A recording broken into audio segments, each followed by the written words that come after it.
अस्सलाम वालेकुम फ्रेंड्स, आप देख रहे हैं KHR सर्विसेज। उम्मीद करता हूँ आप खैरियत से होंगे। आज से मैं एसईओ कोर्स को थोड़ा सा बेसिक लेवल से लेके चलूँगा। मतलब जो चीज़ें मैंने पहले वाले एसईओ कोर्स में बताई थी वो कोर्स थोड़ा सा पुराना हो गया है, और वैसे भी HTML और CSS और ये जो चीज़ें होती हैं मैनुअल एसईओ जिसे बोला जाता है, उसको कवर करने जा रहा हूँ इस कोर्स में। और एडवांस लेवल की चीज़ें हैं वो भी आपके साथ डिस्कस होंगी इंशाल्लाह इस कोर्स से। तो आज जो इस कोर्स का ये समझे कि इसका पहला लेक्चर है। आज के लेक्चर में हम बात करने जा रहे हैं difference between domain and hosting. अगर तो आपको कुछ पता है एसईओ के वाले से तो फिर तो आपको इन चीज़ों का भी पता होगा, लेकिन अब अगर आप बिल्कुल बेसिक लेवल से स्टार्ट कर रहे हैं तो फिर आपको इन चीज़ों का नहीं पता होगा। असल में मैं ये कोर्स उन लोगों के लिए डिज़ाइन कर रहा हूँ ज़्यादातर जो कि बिल्कुल बेसिक लेवल से एसईओ को नहीं जानते।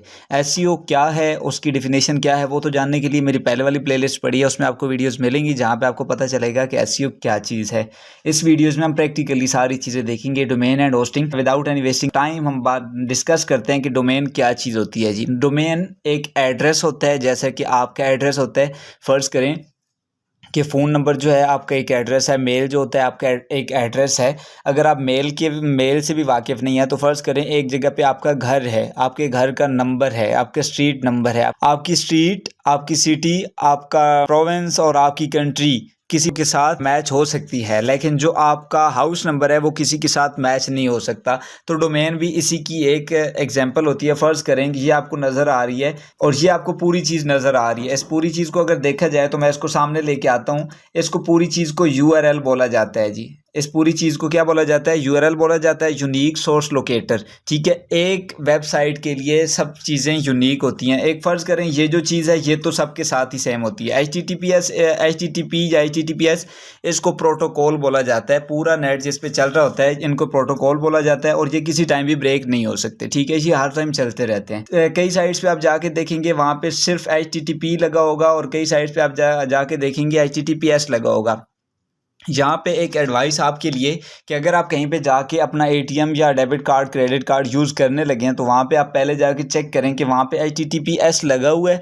अगर तो HTTPS लगा हुआ है फिर तो मतलब ये है कि आपकी जिस साइट पे आप यूज़ करने जा रहे हैं वो सेफ़ है। अगर HTTP लगा हुआ है, S नहीं लगा हुआ, तो फिर आप उसको वहाँ पे जाके अपने ATMs और ये चीज़ें यूज़ ना करें, क्योंकि वो पब्लिक होता है। आप अपनी प्राइवेसी की कोई भी चीज़ उन वेबसाइट्स पे जाके शेयर ना करें। ये एक आपको यही समझे कि टिप मिल गई है इसमें। उसके बाद अब जो भी जिन वेबसाइट्स पे ज़्यादातर आप देखेंगे कि वहाँ पे कार्ड्स वगैरह ज़रूरत होते होंगे या पासवर्ड लगाना ज़रूरत होता होगा, तो वहाँ पे आपको S लगा हुआ साथ लाजमी नज़र आएगा। इसको SSL का सर्टिफिकेट बोला जाता है, मतलब ये सिक्योरिटी के हवाले से यूज़ होता है। तो ये आपको एक पूरा URL नज़र आ गया। इस पूरे को बोला जाता है यूनिक सोर्स लोकेटर। उसके बाद ये जो आपको नज़र आ रहा है इसको बोला जाता है डोमेन नेम। ठीक है जी, इसको डोमेन नेम बोला जाता है। और उसके बाद अगर ये .com आपको नज़र आ रहा है इसको बोला जाता है TLD, टॉप लेवल डोमेन। अगर हम पूरा इसको डिस्कस करें तो इसको प्रोटोकॉल बोला जाता है, इसको बोला जाता है जी SLD, सेकेंड लेवल डोमेन, और इसको बोला जाता है टॉप लेवल डोमेन। अब टॉप लेवल डोमेन कितनी तरह की होती है? अगर आप फ़र्ज़ करें, आपने कई साइट्स पे देखा होगा .org नज़र आया होगा, कई साइट पे देखा होगा .net नज़र आया होगा, कई साइट पे देखा होगा कि .pk नज़र आया होगा आपको, या इसी तरह कंट्री वाइज नज़र आता है, .us आता है, .ca आता है, .nl आता है। मल्टीपल साइट्स होती हैं। तो इनको आपने क्या करना है कि अगर आप कोई बिज़नेस रन कर रहे हैं किसी क्लाइंट के लिए, अब आपने क्लाइंट को सजेशन देनी है। अगर क्लाइंट आपसे पूछता है कि मैं बिज़नेस रन कर रहा हूँ USA में, मैं बिज़नेस रन कर रहा हूँ नेदरलैंड्स में या इंग्लैंड में या किसी भी कंट्री में, तो मैं कौन सी TLD परचेज़ करूँ? तो एक होती है .com जो बहुत ज़्यादा चलती है। .com जो होती है वर्ल्ड वाइड यूज़ हो सकती है। बाकी ये जो डोमेन्स होती हैं ये किसी जिस कंट्री की होगी उसी में यूज़ हो सकती है, दूसरी में ओपन हो जाएगी, लेकिन जो है गूगल इसको प्रेफरेंस उसी में ही देगा। तो फ़र्ज़ करें अगर आप एक बिज़नेस रन कर रहे हैं, बिज़नेस की बात हो रही है, ब्लॉगिंग की बात नहीं हो रही।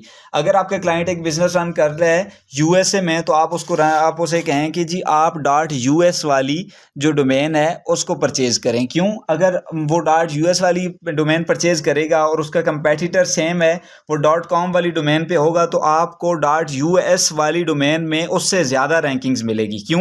क्योंकि गूगल को पता है कि ये परफेक्ट इसी कंट्री के लिए इसने डोमेन बनाई है और ये बिज़नेस बिल्कुल इसी कंट्री का है।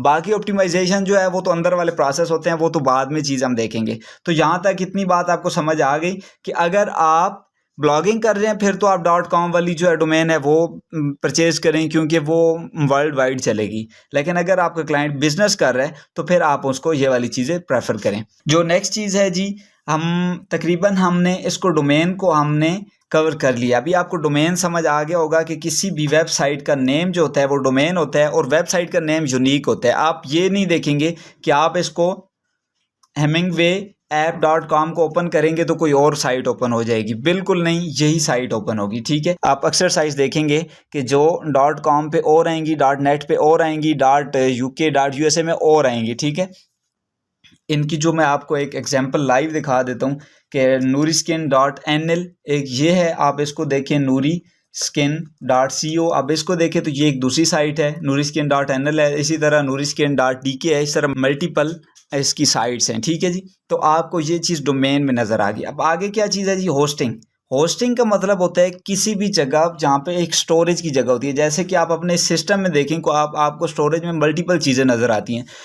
हम अपनी वेबसाइट की होस्टिंग अपने सिस्टम में क्यों नहीं रख सकते, इसलिए नहीं रख सकते क्योंकि हमारा सिस्टम इतना लोड बर्दाश्त नहीं कर सकता। और आप होस्टिंग कितनी परचेज़ करें, मतलब मल्टीपल लोगों के क्वेश्चन होते हैं कि हम कौन सी होस्टिंग परचेज़ करें, छोटी परचेज़ करें, बड़ी परचेज़ करें। तो ये आप पे डिपेंड करता है कि आप कौन सी, स्टार्ट में आप छोटी परचेज़ कर लें और उससे आगे आप जाके थोड़ी सी बड़े वाली जो है उसको परचेज़ कर लें। तो ये हमारी होगी जी होस्टिंग। होस्टिंग को अक्सर बहरहाल अगर होस्टिंग की मज़ीद बात की जाए तो होस्टिंग क्या चीज़ है। होस्टिंग यहाँ पे अगर फ़र्ज़ करें एक बंदा आया, मैं आया यहाँ पे, मैंने hemingway.com वेबसाइट मैंने यहाँ पे लिखी, जब हमारी रिक्वेस्ट होस्टिंग सर्वर पे गई तो वहाँ से हमें जो ये डैशबोर्ड आपको नज़र आ रहा है, ये सारा होस्टिंग सर्वर से बैक हमें नज़र आया है। बिल्कुल, जो होस्टिंग सर्वर पे रजिस्टर्ड आपकी साइट होगी, जैसा वहाँ पे आपका डैशबोर्ड सेव्ड होगा, वही डैशबोर्ड यहाँ पे विजिटर के सामने शो होगा। अब अक्सर साइट्स देखेंगे कि उनको जब आप ओपन करेंगे तो उनका 500 एरर ऐसा लिखा हुआ आएगा। मैं आपको इसकी लाइव एग्जांपल भी शो करने की कोशिश करता हूँ। ये अब देखें जी, ये इन्होंने लोगों ने ना मल्टीपल, जहाँ पे इन्होंने मल्टीपल बनाई हुई हैं, अपनी लैंडिंग पेजेस बनाए हुए हैं, इनको फॉर्मेट किया हुआ है कि अगर हमारी होस्टिंग जो है काम ना कर रही हो तो इस तरह का शो होना चाहिए। ये आपको 500 इंटरनल सर्वर एरर ये आपको नज़र आएगा। और कई जगह पे आपको नज़र आएगा कि इंटरनेट भी काम कर रहा है और आपका जो है कनेक्शन सिस्टम भी काम कर रहा है। ये आपको जिन साइट्स का इन्होंने पेज नहीं डिज़ाइन किया होगा उन साइट्स पे आपको ऐसा एरर नज़र आएगा। ये देखिए, ब्राउज़र भी काम कर रहा है, आपका क्लाउडफ्लेयर भी काम कर रहा है, जो होस्ट है वो काम नहीं कर रहा। ठीक है, इसको 521 500 इस तरह के एरर्स आ सकते हैं। तो ये एरर होस्टिंग की वजह से होते हैं। उम्मीद करता हूँ आपको दोनों चीज़ें क्लियर हो गई होंगी, डोमेन क्या होती है, होस्टिंग क्या होती है। तो मुझे आपने कमेंट्स में बताना है कि डोमेन क्या चीज़ होती है और होस्टिंग क्या चीज़ होती है। और अगर आपको समझ नहीं आया तो आपने मुझसे कमेंट में पूछ भी लेना है, आपको कमेंट्स का जवाब अभी इंशाल्लाह प्रॉपर इस तरफ आ रहा हूँ तो आपको हर चीज़ का हर सवाल का जवाब ज़रूर मिलेगा। तो मिलते हैं नेक्स्ट वीडियो में, तब तक के लिए अल्लाह हाफ़िज़।